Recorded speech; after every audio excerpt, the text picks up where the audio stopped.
Assalamualaikum warahmatullahi wabarakatuh. Alhamdulillah, segala puji bagi Allah sang pemilik kehidupan yang masih meminjamkan detak jantung dan embus nafas kepada kita hingga detik ini, sehingga kita bisa bersimpuh di bulan yang penuh cahaya ini.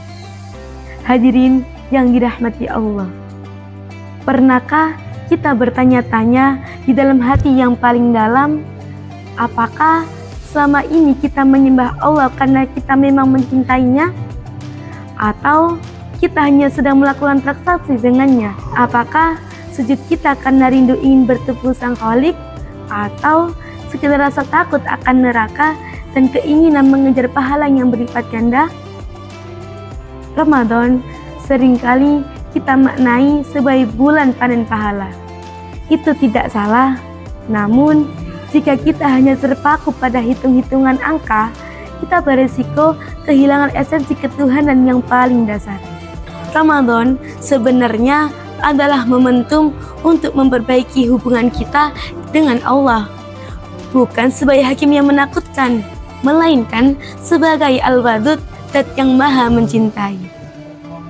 Puasa antara lapar dan kedekatan. Puasa adalah ibadah yang paling rahasia. Tidak ada yang tahu kita benar-benar puasa atau tidak, kecuali diri kita dan Allah. Disinilah ketuhanan kita diuji. Di tengah teriknya matahari dan tenggorokan yang kering, kita menahan diri bukan karena dilihat orang, tapi karena kita merasa diawasi oleh kasih sayangnya.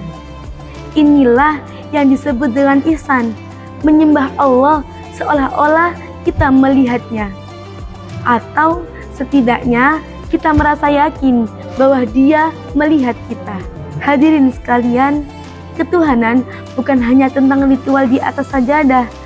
Ketuhanan adalah ketika kita membawa sifat-sifat Allah ke dalam perilaku kita sehari-hari, seperti menjadi penyayang kepada sesama karena Allah Maha Penyayang, menjadi pemaaf karena Allah Maha Pengampun, menjadi dermawan karena Allah Maha Memberi.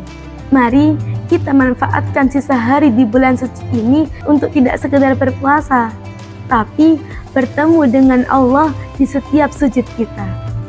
Ubahlah doa-doa kita, jangan hanya meminta dunia, tapi mintalah dirinya. Katakanlah, ya Allah, aku tidak hanya menginginkan surgamu, aku menginginkan ridhamu. Aku tidak hanya takut nerakamu, aku juga takut kehilangan perhatianmu. Semoga setelah Ramadan ini berlalu, kita tidak hanya menjadi orang yang menahan lapar, tapi menjadi pribadi yang telah menemukan kembali wajah Allah dalam setiap langkah kita. Wassalamualaikum warahmatullahi wabarakatuh.